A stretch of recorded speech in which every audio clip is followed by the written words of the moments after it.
Hey guys, it is Christine. Welcome here to my channel if you're new. I am a homeschooling mom of 3 kids, and I don't think there is anything that really quite prepares you when you're a new parent than when you get sick for the first time after having your baby and you realize that there are no sick days. You don't get to take a day off when you're sick. You still have to parent your children. And as homeschooling moms, we face the same issue because we have the children at home and we're feeling sick and blah. So this video is going to be about homeschooling when you're sick, how to handle it, how to manage it. The whole reason I'm doing this video is because I was not well last week. I wasn't actually sick. I was just plumb worn out. But my friend was like, why don't you film a video for homeschool parents on what to do when you're sick? She's like, I bet a lot of parents would really enjoy knowing those tips. And so I was like, you know what, that's a good idea. And it was time for me to film, so here I am filming that video for you. So I have written down a few points of some things that are going to be sort of like what to do when you're not well, and then some things that you can do to kind of prepare in advance for when you get sick, because it will happen. We all know it will happen, especially last year. It happened a lot. So anyway, if you're interested, keep watching.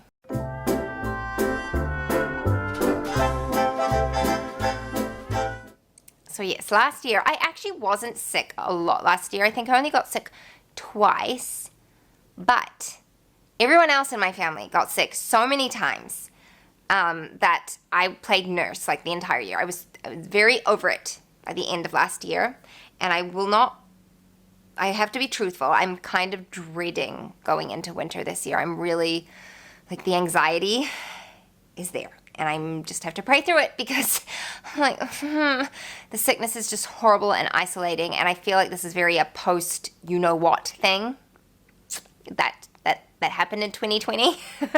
And now everyone just gets sick all of the time. And I like, we did get sick previous to that, obviously, but I never felt like such terrible anxiety about the isolation that it causes that I do now, which is, yeah. Anyway, it's like a whole thing. I'm sure a lot of you can relate to that. I really struggled with that last year. And also we had really hard stuff last year, which you can go back. I think it's my term 5 update from last year. My husband got very unwell and he had a melanoma removed all within a time, like a certain time frame that was very close together, and it was awful. It was incredibly traumatic. It was awful, and I still carry a lot of that with me. Anytime anyone's starting to get sick, I'm like, is this just sick, or is this like you're gonna die? You know, it's horrible. So sorry, that's a whole tangent. That's not what you like clicked on this video to watch, but I'm being honest. I personally have really struggled with anxiety around this issue lately, and I never used to. And so I'm sure there are other people out there who feel the same way. And I want to speak specifically to homeschooling now, because people get sick, kids get sick, homeschool moms get sick, and I think we need to be smart in how we approach this. So the first things I'm going to talk about are things that you can like proactively do to make those times easier. If you're sick right now, I will have other tips for you as well. But if you're not right now, then these are going to be some tips to help make it a little bit easier. So first of all, it's just to prepare. And this is kind of something that you can do just general parenting, but also specifically to school. So you can prepare ahead of time by having like freezer meals and stuff like that so that your family is still going to have food and you don't have to eat like junk when you're sick, because that's kind of like the worst thing to do. But also if you're sick and you can't get up and cook, that's the thing. You could teach your kids how to cook. That's a great thing. My kids are a bit young to be doing too much. They can make themselves sandwiches and stuff like that, but I'm not going to be having them like use the stovetop unassisted just yet. Hopefully in a couple of years we'll be there, but not just yet. So if you do have older kids, I would strongly recommend working on skills like that, because that's hugely helpful to everyone, including themselves, like life skills. But also with school, like I would start working with your children to teach them how to be able to be self-directed learners, how to teach themselves how to get their books, understand their routines, know what is required of them. And while they may not be able to carry out a full school day if you're unwell and unable to like assist them, they may still be able to do some of their schoolwork on their own with minimal assistance. And you can have older siblings helping younger siblings. I'm obviously not talking about older siblings parenting younger siblings or homeschooling younger siblings for the long haul, but the odd day here and there where mom might not be well is completely fine. And good for them as well, because it helps solidify things that they've learned when you have to like teach them to somebody else, you know? What is it, that term is like, I feel like I did that in nursing school, and maybe doctors do it as well, where it's like watch one, do one, teach one, something like that. I don't know. I know that's like something that's very commonly said, so I'd love to know where it's from. But anyway, it's a great concept to use with your kids. And then the second thing I wanted to say, like to be proactive about, is to schedule in flexibility. And that might sound really weird, having schedule and flexibility in the same sentence, but really, truly, it is incredibly helpful. And as a practical example of how I've done that is this year, we're doing a 5-day school week, but only 3 of those days are full school days. Tuesdays and Wednesdays for us are only half days of school. So we do like group subjects on one of those days, and we do independent subjects on another one of those days. And so last week I wasn't feeling well. I think it was like Thursday. And so it wasn't a big deal because we just did like the bare minimum, and then we had a whole catch-up day on the Friday, and it wasn't a big deal because we had all that extra time to be able to fit in more schoolwork. And usually I'll use those days to fit in other things that need to be done around the house, but they're not urgent, you know, and so we could fit in school. And I would also suggest picking curriculum that isn't necessarily like a full 180 lesson day, or at least has some flexibility to it, because if you've got a lesson for every single day and there's no flexibility in there, you're going to feel like you're behind because there's no wriggle room in there. And so I would just really recommend having a schedule and curriculum that you can like wriggle around, change your mindset a little bit, realize that in public schools, kids are not getting through a full textbook in a year. It just like never happens. No one finishes the book at the end of the year. It doesn't happen. So I think that's really important to keep in mind, and to realize the importance of rest when you're unwell, and pushing through things or pushing your kids through things when they're not feeling great. They're not going to retain what they're being taught anyway. So just save yourselves the stress and rest instead. Okay, so let's talk about more acute tips. Things that you can do right now if you wake up and you're like, I am wrecked, I am not feeling good, I am really unwell, or you're just burnt out, because that happens too. That happened to me last week. I was just really, really tired, and I needed a day or two to just, rest and recover. So the first thing I'd say is be realistic. If you have woken up and you're not feeling well, be realistic. Would you go to work like that? Would you try and push yourself through it? If you wouldn't, don't do that at home. Rest. Let yourself get better. And the same for your kids. Like, while it is a blessing that we can fit in school when our kids aren't well, I think we need to also understand the importance of rest for them. So it's okay if they just have a sick day and they don't do any school. I do tend to include my kids in like read alouds and stuff like that, unless they're like wiped out and sleeping, but if they're like awake and comfortable enough, I'll just have them lay on the couch while we read and stuff like that. Totally do that, but be realistic about your expectations. Don't push yourself, don't push your kids. Rather take a full day off and get better sooner than try and push yourself and then draw out the sickness even longer, because that's the worst.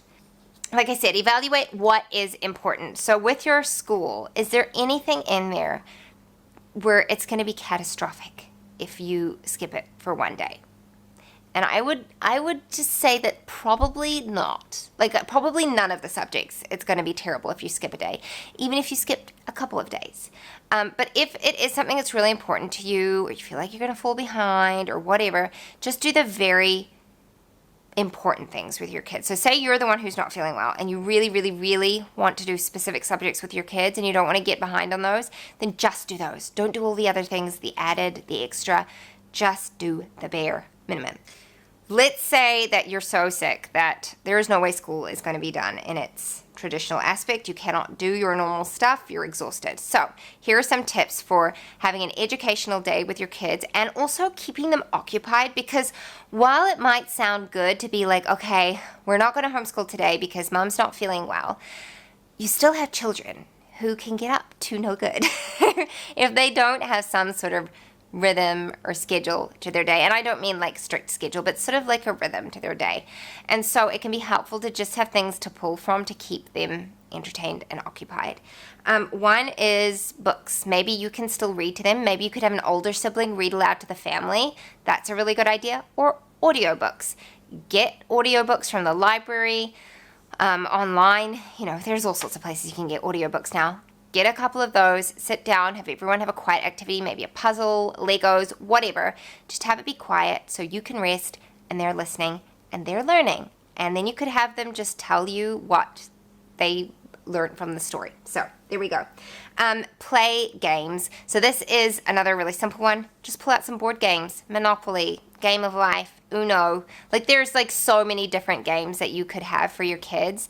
And especially if you have older children, then they can totally play together. You don't even have to be part of it. Or you could be lying on the couch and playing nearby. Like there are ways to make it work. But board games are a really great educational resource. And they teach a lot of like great skills like money and numeracy and literacy and all that kind of stuff can be learned through board games.